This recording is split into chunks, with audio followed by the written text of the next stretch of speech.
Hello friends. आज हम लोग पढ़ेंगे कि कॉन्स्टेंट्स इन सी क्या होते हैं। तो आइए देखते हैं। Constants refers to a fix value that the program may not alter during its execution. Constant क्या करता है, हमारे एक फिक्स वैल्यू को रिप्रेजेंट करता है। जैसे कि हमारा कोई भी वेरिएबल है एक्स इक्वल्स टू 5, वो जो 5 है वो हम फिक्स कर दिए हैं कि हम एक्स का जो वैल्यू है थ्रू आउट द प्रोग्राम में 5 ही मेरा वैल्यू रहेगा, जब तक कि हम उसे चेंज नहीं कर सकते। तो वो हमारा जो 5 है वो बेसिकली हमारा हो गया कॉन्स्टेंट। तो जो भी these fix values are also called literal, जो ये फिक्स वैल्यू होते हैं इसे हम लिटरल भी बोलते हैं। Constant can be of any of the basic data type like an integer constant, floating constant, a character constant और a string literal. Constant हमारा तो कोई भी डेटा टाइप का इंटीजर, कोई भी डेटा टाइप हो सकता है। डेटा टाइप का इंटीजर हो सकता है, जैसे कि हम एक्स इक्वल टू 5 भी लिख सकते हैं, 5.2 भी लिख सकते हैं। तो 5.2 हमारा फ्लॉट में आ जाता है, 5 हमारा इंटीजर में आ जाता है। एक्स इक्वल टू अगर हम स्ट्रिंग में लिखना चाहें तो उसको हम ए भी रिप्रेजेंट कर सकते हैं। तो आइए सम ऑफ एग्जाम्पल हम लोग देखते हैं। तो डेसिमल कांस्टेंट क्या क्या हो सकते हैं, एग्जाम्पल 10, 20, 450 एक्सेट्रा। रियल और फ्लोटिंग पॉइंट कांस्टेंट, अगर हम लोग फ्लोटिंग पॉइंट का यूज़ कर सकते हैं तो उसमें पॉइंट्स यूज़ करते हैं, जैसे कि आप लोगों को पता है। तो 10.3, 20.2 या फिर 1.2 and so on. Octal constant हमारे यूज़ करते हैं तो हमारा 0, 0, 2, 1, फिर 0, 3, 3 एक्सेट्रा। हेक्साडेसिमल कांस्टेंट हम यूज़ कर सकते हैं तो 0x2a, 0x7a। मीन्स व्हाट कि हम इसमें कोई भी टाइप का कांस्टेंट यूज़ कर सकते हैं। अगर कैरेक्टर का टाइप का यूज़ कर रहे हैं तो A B X and so on. String type का है तो हमारा इजी प्रोग्रामिंग, कुछ भी स्ट्रिंग जैसा, वो सारा हमारा क्या हो गया, कॉन्स्टेंट्स हो गया।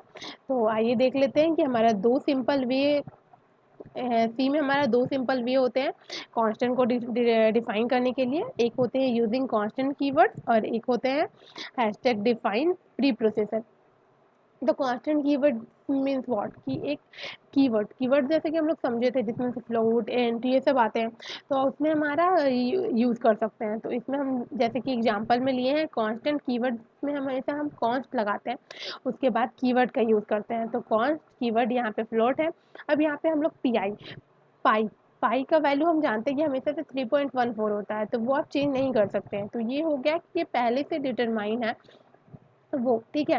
तो अगर हम इसका वैल्यू प्रिंट करना चाहते हैं तो हम सिंपली पी आई लिख देंगे। तो इसमें हमारा क्या हम यू इसमें कितना ये अच्छा बात हो गया कि हम बस उसके नेम से उसके वैल्यू को कॉल कर सकते हैं। तो ये हम बोल सकते हैं using constant keywords. If you try to change the value of P I it will render compile time error. अगर हम मान लीजिए कि इसके आगे कुछ और लिख देते हैं कि P I equal to 4.5 something, तो वो एरर हमें देगा क्योंकि हमारा पी आई का वैल्यू पहले से डिटरमाइन कर चुके हैं कि वो 3.14 है, ठीक है। अब हैश डिफाइन से हम कैसे इसको यूज़ कर सकते हैं। तो the hash define preprocessor directive is use to define the constants को डिफाइन करने के लिए यूज़ होता है, या फिर माइक्रो सब्स्टिट्यूशन को डिफाइन करने के लिए। ये हम आगे और डिटेल में पढ़ेंगे, तब तक के लिए हम एक एग्जाम्पल देख लेते हैं कि अगर हम हैश डिफाइन दे के कुछ भी वो लिखते हैं, तो हैश डिफाइन लिख के अगर हम कुछ भी वैल्यू बनाए, जैसे कि हम मिनिमम ए बी लिख दिए, तो इसमें हमें क्या चाहिए कि मिनिमम चाहिए। तो अगर बी ग्रेटर होगा ए से तो वो हमारा ए रिटर्न करे, क्योंकि हमारा मिनिमम तो ए है। और उतना अगर ये कंडीशन फॉल्स होता है तो हमारा वो बी रिटर्न करेगा, ठीक है। तो अब आइए यहाँ पे देखते हैं हम क्या होता है। तो अगर इसमें हम प्रिंट करवाते हैं कि मिनिमम 10 एंड 20, ये क्या हो गया कि हमारा जो भी फंक्शन है उसको वो कॉल कर रहा है। तो यहाँ पे हम मिनिमम ए एंड बी, हमारा बेसिकली ए 10 हो गया और बी 20 हो गया।